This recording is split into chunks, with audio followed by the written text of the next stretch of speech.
Welcome to Money, Manifestation, and Business, the podcast that shows you how to use your energy, intention, and consciousness to reprogram your money mindset, unleash a new level of possibility, and create a life and business that lights you up. I'm your host, Jamie Berman, and I invite you to join me each week for a dose of inspiration, coaching, and teachings to help you rewrite your money story, create abundance on your terms, and grow your business in a way that's fully aligned for you. This is going to be so much fun. Let's dive in. How to manifest a high credit score. That is what we're going to be talking about today on the episode. And this has been a much requested topic because I've probably shared with many of you that I took my credit score from very low. I was in the 600s, and within a couple of years, got my credit up into the 800s. In fact, I just had to run my credit like 3 days ago because I bought a new car. And my credit score was higher than I've ever seen. It was 840. And I was so excited and thrilled. And I'm just so proud of myself because I knew where I came from. My husband had to run his too because we were going to be on the car together. And it was so fun because his was just a little bit lower. And I had always dreamed of having credit like his. And so now we're kind of competitive and we're like, oh, who's going to be higher? Oh, yeah, well, I'm going to do, we just play this game and it's really fun. So now he's trying to increase his credit limit so that he can get as high as me. But anywho, on this episode, I want to tell you how I did it, right? So I manifested it. And manifesting is just simply the process of creation. It's the process of creating what it is you desire. And I desired a high credit score. And let me tell you why. Because 9 years ago, when we bought this house that I'm sitting in now, which is under escrow, so soon I will be recording from another house. But this house in LA that we bought, we were newly married. And when we went to get the loan for the home, they basically said, since Jamie has very low income and has such a low credit score, it's going to be a lot better for you guys to leave her name off of the home because otherwise you're going to have a much higher interest rate. It's going to be harder to qualify for it. So if you just leave her name off and only use Josh's, you're going to get the house with much more ease. So I was not able to be on the title of our home, which was so frustrating to me. I hated that feeling. And honestly, it was in that moment that I just felt so frustrated and like, this is not who I want to be. I don't want to not be able to go own a home with my husband just because my credit score sucks and I'm not making income. And honestly, in that moment, in that feeling that I had of deep frustration of where I was and I was thinking what I got myself into in that moment.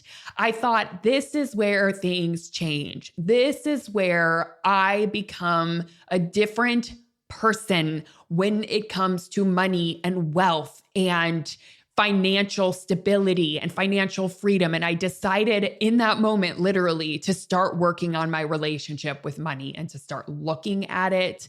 And that was when I started diving into books on money. I started learning about it. I started learning about manifestation when it comes to money. And I actually started hosting a book club at my house where we were reading money books, and I had a different money book every single week. This was before I was a money coach. This was when I just decided to start doing my own inner work around it. And the only reason I started a book club was because I thought, money is such a boring topic. I'm not going to read these books unless I'm the one hosting the book club and have to show up as the host who has to read the books. So I literally hosted a book club just to keep me accountable. Anywho, that's where the whole journey of this began, where I kind of planted the seed of becoming a money coach. It started with me doing my own work on money and me making the choice that I wanted a different reality for myself financially. And so what I did was I just started to research, hey, what does it take to increase your credit score? What do you have to do? And what I actually realized after researching is that a lot of the strategies are really simple and are actually really effective. And when you follow them, you can start increasing your score really fast. You can go from a place of a low credit score up to a high one with it's pretty easy. It's pretty simple. And I know, some of these strategies will be harder than others for everyone, just depending on your situation. But whatever you can do it. You might as well, right? Even if you have a high credit score and you want to go higher, just see if there's any of these strategies resonate. Because again, it really does make a lot of things easier. And I think having a higher credit score creates more abundance, because when you are getting loans, if you decide to do that ever, you just get a better APR, right? So you save money in that way. All right. So I'm going to talk you through exactly what I did. See what applies for you. I also will say, I do live in the US, so this is applicable to the credit card companies in the US. I think it's pretty similar overseas and in other countries. But I will say, if you are in another country, just look it up for yourself and see if these strategies apply for you, given your specific credit card or your specific country that you're in, and see, if there's different strategies for you. So this is US based, but I think a lot of the things will be applicable overall. So just wanted to mention that first. Okay, so the first thing that's really, really important to do, and this is actually what effed up my credit initially, was I didn't have things on autopay. So the reason my credit score got really low was not because I was holding debt, right? I'd had a lot of student loan debt. That wasn't actually the reason. It was because I missed some payments. Like, I just wasn't paying so much attention back whenever I was in my 20s, and I would miss payments or I'd be late on payments. And wow, does that ding your credit in such a big way. I had done a credit report, which also can be really helpful. You can just Google free credit reports. And I did a credit report to see why my credit where it was, what was causing that low score. The main reason my credit score was so low was because of those missed payments, which it was only 3 or something like that. And it took a huge ding on my credit. So from that moment forward, I decided I'm never missing a payment ever, ever, ever again. So make sure that all of your loans and credit cards are set on autopay. That is so important. So if I ever get another loan, for example, I got a small loan for my new car, I automatically set it up on autopay. For any credit card, everything is set up on autopay so that I never miss a payment, because that is the main thing. And if you cannot set it on autopay, so important that you're on top of your payments. You really have to be on top of it, schedule it, do money dates, check in consistently. I'm a big fan of weekly money dates, where you're checking in on your finances, you're checking in on what's coming due, you're making sure everything's there. Just stay on top of it. So payment history is 35% of your credit score. So even if you miss one payment, it takes a ding. And here's the thing, like I said, if your credit score is low, or if you accidentally make this mistake, do not punish yourself. Do not be hard on yourself. You can take the steps to increase it. It's not a big deal. It can increase and go back up pretty quickly. Okay, the next thing that I had no idea of, but made all the difference, is actually increasing your credit limit. So having more credit available is what that means.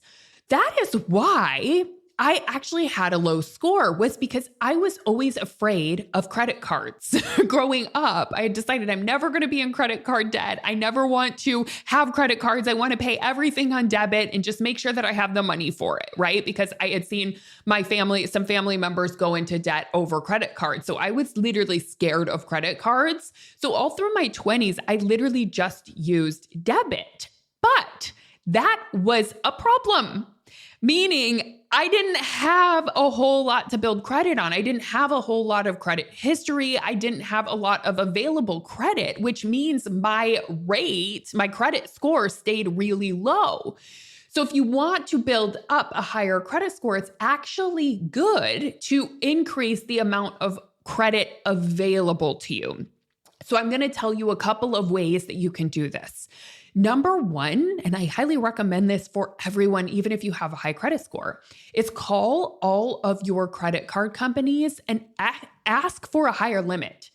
I'm not saying use that higher limit. Now that's the key, because I'm going to explain a little bit more about that too, and why you don't want to use all of the credit. You want to have quite a bit of credit available to you.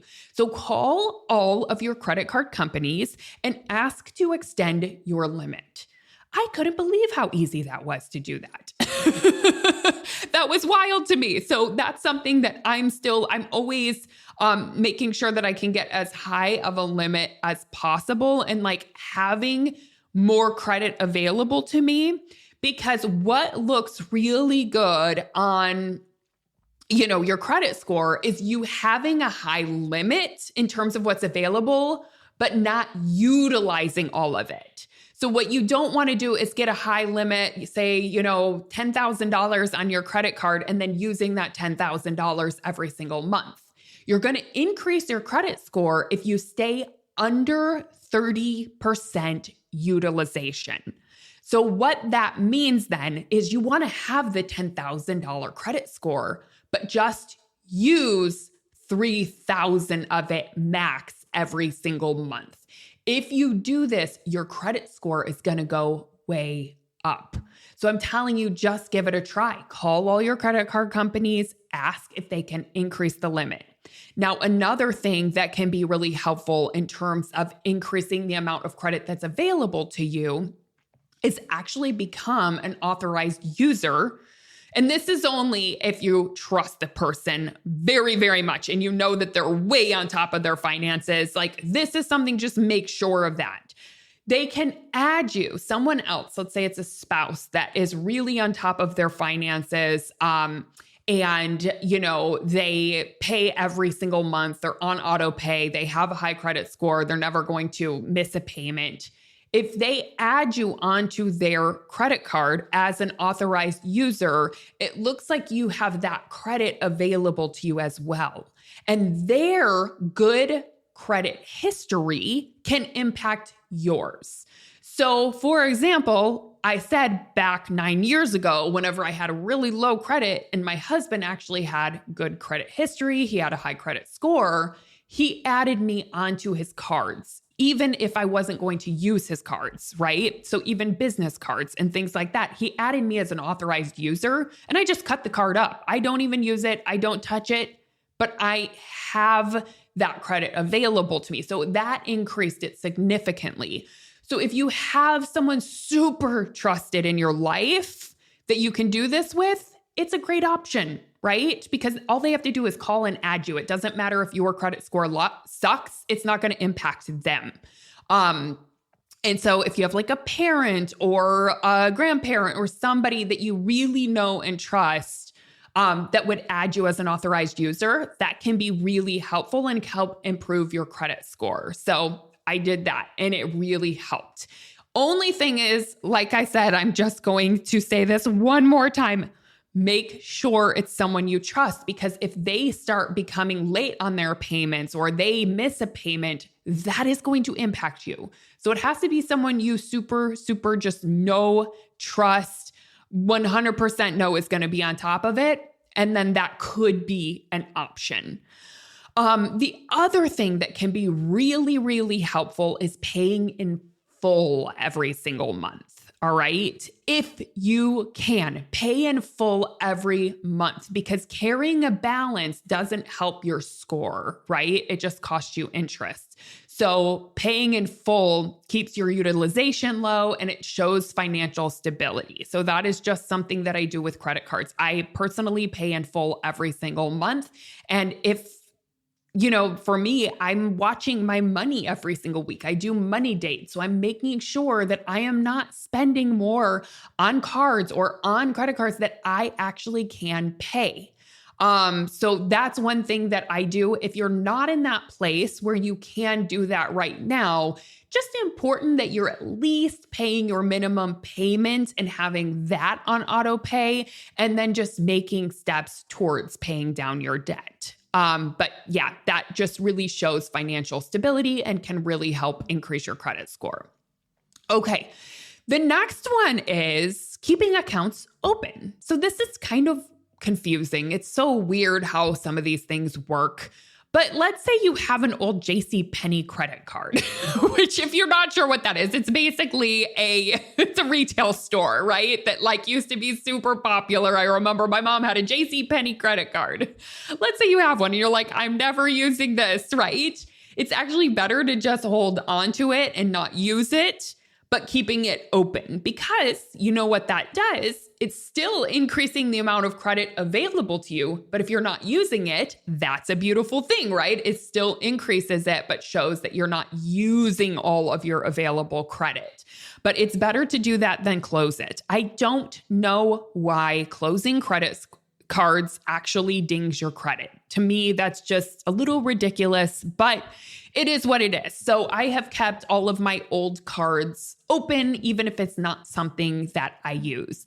The only reason I would potentially close one is if it's just not a great card and you have expensive yearly fees and it's something you don't use, then it might be worth closing it. But if it's a free card and it's just something that is just, you're just not using, keep it open, because it's actually going to help improve your score. Okay, now the next one is just make sure to limit the amount of new credit applications you have. So, for example, just because you go to Ulta Beauty and they say, if you open a credit card today, you'll get 20% off. Don't open it just because of that, right? Unless it's like a credit card you're going to utilize a lot and it's going to be worth it. It's got, and it's intentional and makes sense. Then okay, let's open a new credit card. But you don't want to be opening new cards left and right. You don't want to have your credit dinged many times in a row, because that will absolutely lower your score. So don't just open new credit cards because they give you some kind of benefit or little perk. You want to be intentional about what it is you open and the frequency in which you open them, because you want to, it's fine to open a new card, no problem. It's just you want to space it out. You don't want to open a whole bunch at once and have your credit dinged several times in a row, because that will lower your score. And I noticed even within myself this past month, I've had to get my credit checked for the house that we're renting in Hawaii. And then I was calling about a loan with my credit union for a car that I bought. And then they, I wanted to get pre-approved for that. So they had to check it and ding it. And then at the BMW dealer where I got my new car, they also had to run my credit. So I had it 3 times checked in a row, which these weren't things that I could necessarily avoid. But I did notice that, it went down a little bit after that second one. And then I'm sure if I check it now after having it checked a 3rd time, it's probably going to be lower, which I'm fine with, because, I'm not trying to go get a mortgage or something right now in this moment. But I do know that I'm going to have to be conscious about all of these things and getting it back up. So no problem if it happens, but you just want to be conscious and not be taking out all the credit cards under the sun. And you don't want to be, dinging your credit score and getting it checked often, because every time you open a new card or apply for a new loan, they have to check your credit and that lowers your score. Okay. Last but not least, this one's really important. Watch your credit score. Celebrate your wins. Check in on it. Usually on credit cards, I know on my card, it actually shows me what my credit is. So I love to check up on it and love up on it and celebrate whenever it goes up and have fun with it.